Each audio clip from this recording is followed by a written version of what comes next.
I'm about to try a drink that's illegal in 6 states and 7 countries across the world. It claims to be powerful, safe, and even give off euphoric effects. But if it's so good for you, why is it so controversial? Join me as I examine the company behind this product and test to see if their crazy claims are actually true. Kind of giving up one vice for another. Tell me why, when I heard gas station crack, I ran to go get one of these. New brew. New brew. These new brew. New brew. New brew. New brew. What is this stuff? New Brew, a trendy new drink with very fun packaging that labels itself as a euphoric seltzer. And according to their website, is the first non-alcoholic beverage with effects you can feel. With its fun packaging and bold claims, New Brew quickly caught my eye. But is it all it's cracked up to be? I mean, here we have people both raving about how great this drink is and how euphoric it makes them feel. I feel happy. I feel spacey, airheaded-ish, like While at the same time, there's just as many people warning everyone they can to stay as far as possible away from this drink. The most viral being this TikTok from user Emmy. If you buy something and you don't know what the ingredients are, look it up before you consume it. Because I found a drink, and if a drink says happy on it, I'm obviously gonna drink it, because what's gonna be in it, okay? It says 21 plus, and it's not weed, and it's not alcohol, and I'm like, it's probably just fun. So I'm like chugging this every day. I feel so happy. I'm like telling people about it. I'm like, you have to try this drink. Like, I feel so happy. I'm like doing my taxes. I'm like, this rocks. Got a whole case. Somebody said, Emmy, that is a synthetic opioid. And Jake's like, Emmy, that's gas station crack. And I was like, what? What's the truth? Is this just another generic party drink to crack open at the function? Or is this something a lot more insidious? But let's be real, if it wasn't the latter, I probably wouldn't have made this video. So both on the website and on the physical can, New Brew makes it abundantly clear that the drink has no alcohol, no CBD, and no cannabis in it whatsoever. And they claim that you get bliss in every sip. They market this stuff like it's the cactus juice that Sokka drank in The Last Airbender. And that's because it kind of is. Because while not cactus, the 3 main ingredients in this mysterious concoction are all plant-derived. A tea for flavor, in this case Earl Grey, Piper methysticum, otherwise known as kava, Mitrogyna, and Mitrogyna speciosa extract, otherwise known as kratom. Both kratom and kava have an interesting history in indigenous communities and a rather controversial reputation today. This is kratom. It comes in silver, it comes in gold, but soon it can't be legally sold. What we easily found at a local smoke shop today is just as dangerous as heroin, according to the DEA. This young disabled veteran didn't want to be named, but says kratom relieves chronic pain caused by a Navy training injury. It is seen as a safer alternative to opioids. The drug is largely unregulated and banned in 6 states. Sample says her sister battled drug addiction for most of her life. The last substance she abused was kratom. On the same day as her funeral, Governor Andy Beshear signed a bill into law regulating the sale of kratom in Kentucky. The truth is that kratom is a tropical tree in the coffee family native to Thailand. Traditionally, the leaves were chewed or made into tea and historically used by laborers and farmers to combat fatigue and increase productivity. Today, though, it's a lot more strictly regulated and has even been found to have a real use that we'll get into a little bit later. But it's also been linked in some instances to psychiatric, cardiovascular, gastrointestinal, and respiratory problems. Kava, on the other hand, is a plant native to the South Pacific Islands. And kava has been used for centuries in these regions for social, medicinal, and cultural reasons. And in some documented cases, it's been used to relieve anxiety and open people up for conversation. But similarly to kratom, it's since been linked to a few unfortunate side effects, one of those being liver disease. And I really want to note that while yes, kratom and kava both have traditional uses in certain societies, there's a lot of research that's been published about the danger of these substances. And we really should not ignore that research. I mean, we used to paint kids' toys with lead, but realize now we probably shouldn't have done that. Like, it's okay to learn from history.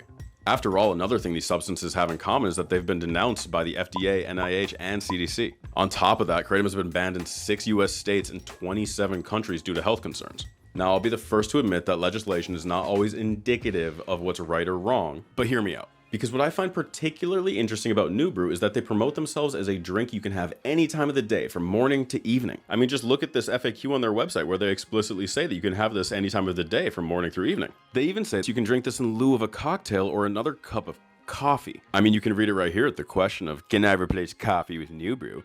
The answer is definitely, and it's even better than coffee because it's more balanced. And if that's true, and I can drink New Brew any time of the day in place of coffee or tea, why then does it state that you should only ever drink 2 at a time and never if you're sober or in recovery from substance abuse? Well, to understand that, we first need to address a very serious topic that Emmy brings up in her TikTok I mentioned earlier.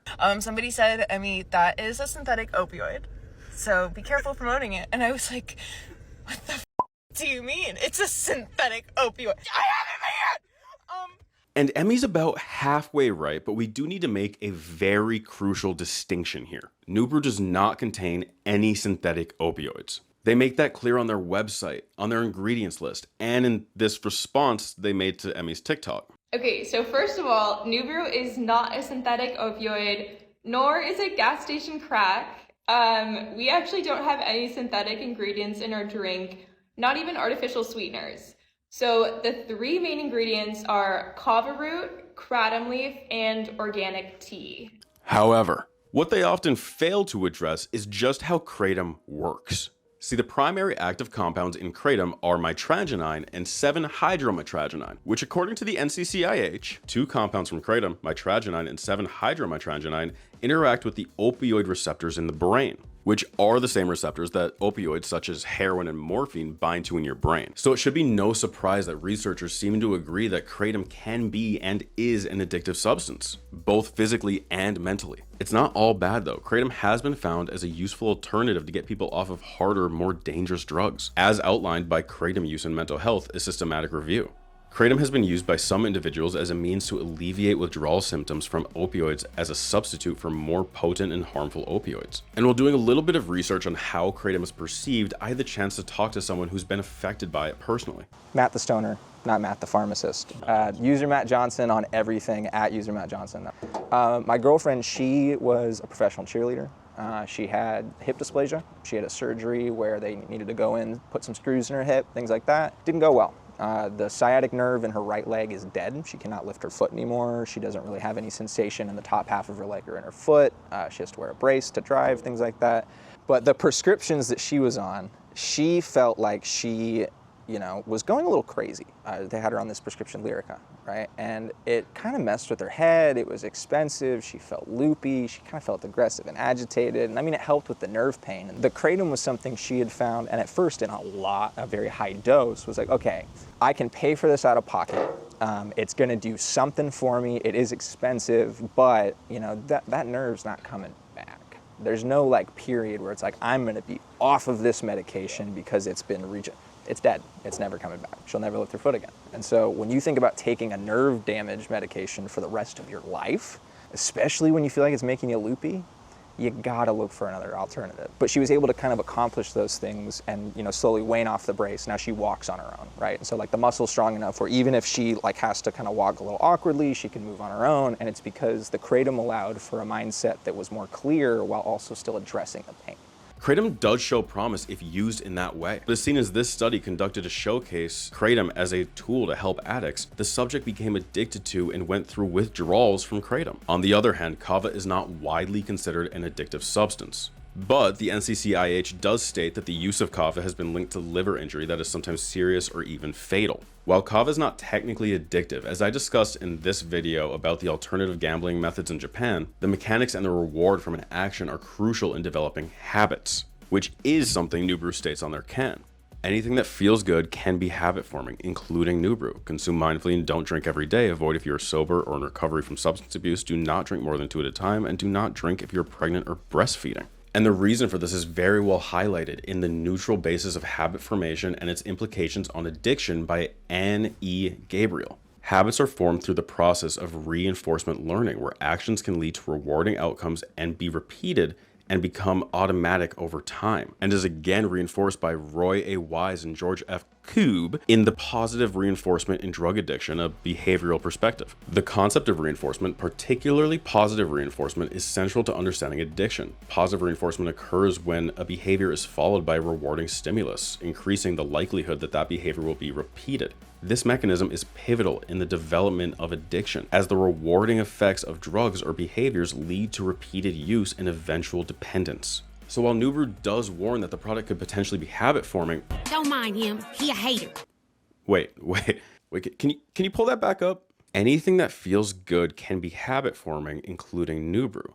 Consume mindfully and don't drink it every day. Well, good, yeah, that's exactly what I was saying, but what do you mean don't drink it every day? Because on your website, you claim that I can enjoy this any time of the day. I can replace my daily coffee with it. What do you mean don't drink it every day? How can you tell me to replace other things I'm presumably doing daily with this product and then also tell me not to drink it every day? That seems a little bit inconsistent, right? You know, it's interesting. The more I compared the wording on this little green can to the wording on their website and their public statements they've made and even the interviews with their founder, the more I started to question these strange little inconsistencies. I felt like I was in the Truman Show, just trying to piece together all the little mistakes to get a clear picture of what's happening. Because on one hand, it is clear that New Brew knows and rightfully acknowledges that their product can not only be habit forming, but addictive, which is why in every single interview I can find and every single public statement that New Brew puts out, they do two specific things. They make sure to say that if you're in recovery or susceptible to addictive behaviors, that this drink is not for you. But despite the constant warnings, they always, in the same breath, make sure to plug that it works and really does have genuine mood-altering effects. And I believe this to be the real issue. These plant substances have been used safely in other parts of the world for thousands of years, and they do have real tangible effects. And because of that, you feel something when drinking our drink. And that is why it is only for consumers over the age of 21. I know a lot of you have been asking. Also, that is why we state clearly on our packaging that anything that makes you feel good can be habit forming. You know, sugar, caffeine, alcohol, that too. So we urge all of our consumers, and we say this on the can as well, to please consume mindfully and do not drink this every day. I do not drink them every day. Also, on a serious note, if you are 100% sober or in active substance recovery, this drink is not for you. Don't drink it. As I mentioned earlier, New Brew does make it clear that I should only ever drink 2 of these at a time. While on the website's FAQ, they say that you can drink more than 1 and just to test your tolerance because it affects everybody differently. Surely starting with 1 and judging my tolerance implies a maximum of 2. And I can see how this can come across as honest and that they really care about who their customer is. And it's clear from listening to the representatives talk that they truly believe that they're working towards a greater good. In that same TikTok that we referenced in response to Emmy's original video, Bridget from New Brew says that she believes she is working towards a greater good in relation to plant medicines, which is an interesting thing to call a drink that you're advertising to replace your daily coffee. But nonetheless, Bridget says that she wants to work towards a greater good. And what is that greater good? A huge reason I started working here is because I am a big believer in plant medicine, and I don't think that it is discussed enough or known very well in our culture. And I wanted my job to feel fulfilling, and I knew that if I was working towards a greater good, I would feel good coming into work every day. And by providing an alcohol alternative to those who are sober curious or to those who don't drink a lot, I do feel like I'm working towards a greater good because I do think that our culture has an issue with drinking. And while it's noble that you're trying to push affordable plant medicine, this product isn't exactly being sold as a plant medicine, is it? And while I agree that the world would probably be a lot better of a place if people just drank less alcohol, I do not agree that the people who are trying to drink less of one addictive substance should just replace it with another. Because when you rightfully say that people who are in recovery should not drink this drink, but at the same time say that people who are sober curious should, I begin to question your intentions. Sober curiosity is often defined as having the option to question or change one's drinking habits, often for mental or physical reasons. But what I find so interesting about that wording is that the very basis of the concept of sober curiosity revolves around mindful consumption.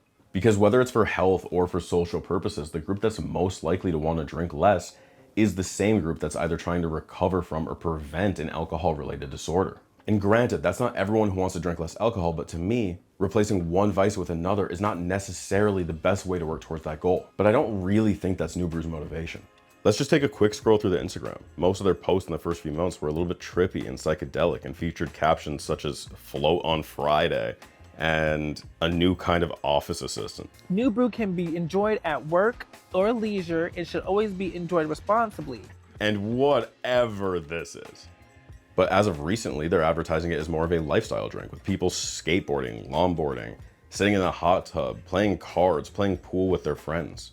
They've even sponsored UFC fighter Max Holloway, who advertises this as a tool to help him become the person and the athlete that he is.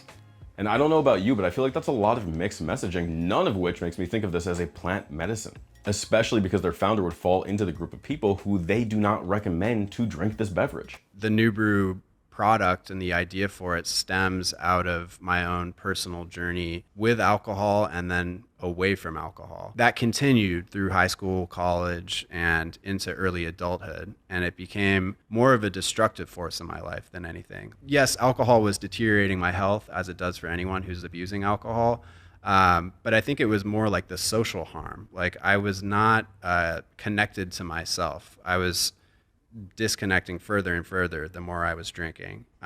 It may have seemed from the outside like I was just this like beast of a party animal, which I was in some ways. Really, I was like self-medicating with alcohol, and I didn't view it that way at the time, but I was trying to find some kind of escape. So I would do so by going out and getting wasted. Almost exactly 2 years ago that this all kind of came to a head, made the decision to leave alcohol behind entirely. In some ways, really difficult, but also a really easy choice, because it was clear I either get to be with the woman I love or I get to keep drinking. And I honestly am happy to hear that he has found his own path to recovery and that this is not as detrimental as alcohol was for him. But I do think it's interesting that he states his intentions were never to become 100% sober. I started to look to alternatives, right? My goal was not to become an entirely sober person who like doesn't even drink coffee. It was to get alcohol out of my life, right? And to not be relying on something and have a crutch like that. Avoid if you're sober or in recovery from substance abuse. When you're in this sober state, you found something that made you feel so connected and so, peaceful, it sounds like. Yeah. More than anything. And then you say it here, right? This is a euphoric seltzer, right? Yeah, it is. Kind of like... They always, in the same breath, make sure to plug that it works and really does have genuine mood-altering effects. Give us a little context on what you mean by euphoric seltzer in this. Yeah. I mean, it speaks for itself. If you drink it, you feel euphoric. Like, you feel a wave of euphoria. New Brew has tangible, real effects. That was the other driving force behind this. So this feel-good drink that does potentially contain an addictive substance, combined with evidence that proves that intermittent reinforcement can lead to addictive behaviors, should really make you consider one question. What are they selling? Is it regulated, and why are they marketing it this way? Now, New Brew does talk about how they're working with regulators to fight for responsible regulation of kava and kratom products. Kratom is currently an unregulated substance in most of the United States. New Brew is pro-regulation. We are actively working with lawmakers behind the scenes to get laws passed and to make kratom regulated so that low-quality, high-strength products cannot be sold to individuals under the legal drinking age. And they've even mentioned how they're not like other products. They're labeled as gas station crack. There are, unfortunately, a number of kratom products that do look and feel more like gas station crack, and New Brew is not one of them, and we urge you to not consume those. Even though in most cases they maintain the same active ingredients, but I'll take their word for it. I don't have a lot of basis on it, and this is certainly not an accusation, but I have a feeling they're fighting regulators the same way that Omni-Man was fighting for the Guardians. But at this point, I want to make something very clear. I don't necessarily have a problem with kratom or even with New Brew. I think it's very possible that they might have honest intentions and are really trying to sell this product from a genuine place. Even if I disagree with current regulation, that's not necessarily New Brew's fault. But what I do have a problem with is how they're currently marketing the product and continuously fail to address who their main customers likely are. So let's talk about who I think the majority of their customers are. And I really don't think that sitting in my room is the best way to gather this kind of information. So I went out and asked the people who sell kratom products who's usually buying it, because really there are two sides of this conversation and a group of people who really do benefit from kratom products. At the same time, there's a large group of people who are not necessarily using this in the most productive way. Okay, so we're on the way to go buy some New Brew, and there's only one store near me that sells it, so we have quite the drive, but hey, you gotta do what you gotta do. I've joked with people for a long time working in a smoke shop. I used to think it was kind of marketed just for Shaggy and Scooby, if that makes sense, right? And that's coming from Shaggy. You quickly realize with everything in those kinds of places, it's kind of just an everybody thing, whether it be different income levels, different religious backgrounds, different racial backgrounds. Like, there is no overlap of consistency, which really does, to me, speak to just how universal some of these things, and whether it be a vape, whether it be tobacco, whether it's something to smoke your pot from, whatever it is, there's no consistency. To me, it's kind of interesting, right? Because especially in marketing, you see people kind of decide who their target audience is, right? Don't really need to market it to anyone specifically, right? Yeah. With the marketing, it's kind of something that because it is addictive, you don't really want to market to create new users of something like that, right? It's not like you're trying to say, hey, come and try this wonderful super plant. You don't need to convince schools they need supplies. They know they need the supplies. You don't need to convince somebody who's taking Kratom that they need the Kratom. They're going to take the Kratom, right? I first heard about it many years ago, actually, when I was bartending, because a coworker of mine was trying to get off of heroin. Okay. And so she would use Kratom a lot to kind of curb her cravings from heroin and everything. Kind of giving up one vice for another. Yeah, getting addicted to these as well. It's like me quitting smoking cigarettes when I started vaping. Right. We go through boxes and boxes of those every day. Okay. Those in the Canva and the Kratom drinks. At the end of the day, I could decide to quit weed if I wanted to. And if I go and I quit weed, that's going to be a great thing for me. But what I've learned, at least from my experiences, is it tends to not be quitting things, it tends to be transitioning them into a different area, right? But I don't believe that marketing an addictive substance in place of an addictive substance just for the sake of transitioning it, what are you doing? You know, I don't actually believe you're trying to benefit people with that substitution, you're just kind of trying to transition where the money's spent. Yeah. I unfortunately cannot show you all of the conversations that I had, but there was one main consistent theme throughout all of these conversations. A lot of the people who are looking to buy these drinks or similar products are often the same people who are trying to find a substitute to wean off of something harder. And that is the thing that is the most concerning to me. It's again the fact that every time they talk about this product and every time they reference how serious and real the consequences can be, they also plug how real those effects are. It just doesn't feel like a warning, but an advertisement. Like, let's just take a second to examine what pops up as soon as you open their website. To me, seeing a giant banner emphasizing how much I'm going to feel paired with the very clear distinction of the drink not being alcoholic makes me think it's probably an alcohol substitute. Which, duh, at this point in my research, it was pretty obvious that being an alcohol substitute is exactly what they want to be. After all, that's the main reason that Mr. Wolf stated for creating the drink in the first place. And what I found was like a lot of very beautifully branded products, a lot of products that did a really good job of mimicking the look or the feel or the taste of alcohol, which does serve one function, right? But I found nothing that replaced the effects of alcohol. And again, this is just me, but it looks like you know exactly who your target customer is. And you're hoping that they never become fully sober, because if they did, the drink wouldn't sell. That is my problem with New Brew. Well, one of my problems. I glanced over this earlier, but something you hear consistently from their representatives and from their website is that they want to bring back the ceremony of drinking. It's so interesting because on their website, they say that they started New Brew with the mission of reintroducing plants into the ceremony of drinking here in the US. But what's ceremonial about drinking out of what is essentially just a White Claw can? So what's ceremonial about drinking this instead of coffee? What's ceremonial about drinking this every single day? Well, according to Wolf, the modern ceremony is just drinking. I take supplements like adaptogens, right? But those are not psychoactive. Those don't have any real effect. They don't create an experience.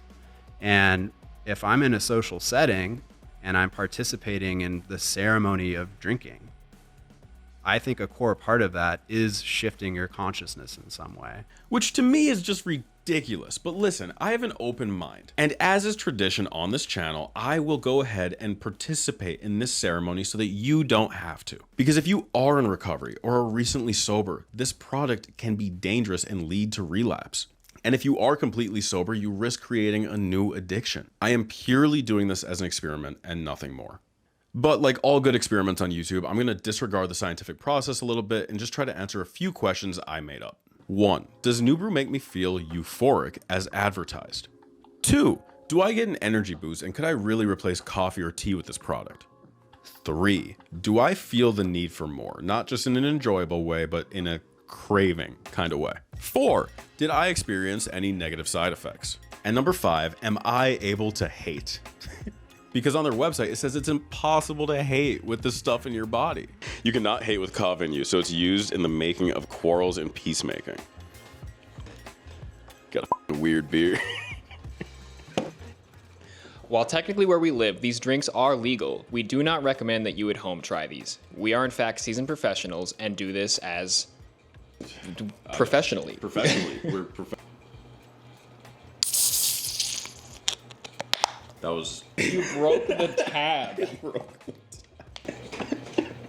Yeah, okay. Maybe I ran into some issues before we even started. Maybe I had a hard time opening the can. So what? So what?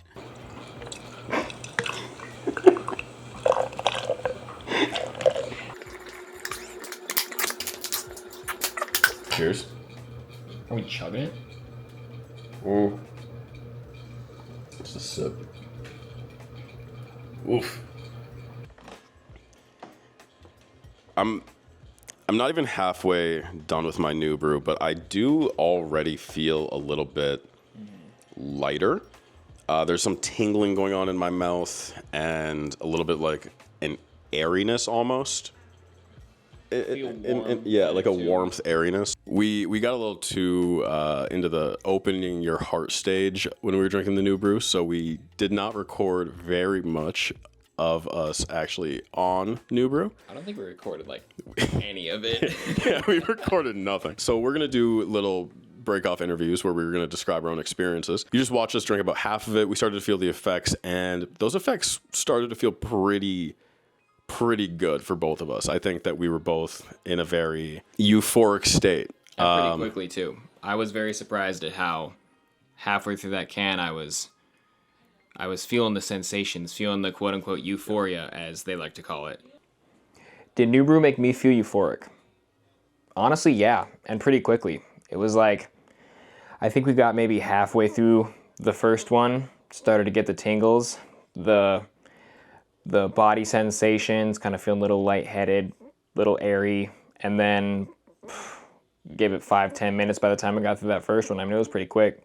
And it wrapped up to where kind of I feel like the max sensation was pretty quickly, but then once we were there, it was just kind of riding that nice. It was smooth, it was up and down, and it was pleasant. I would say it was pleasant for sure.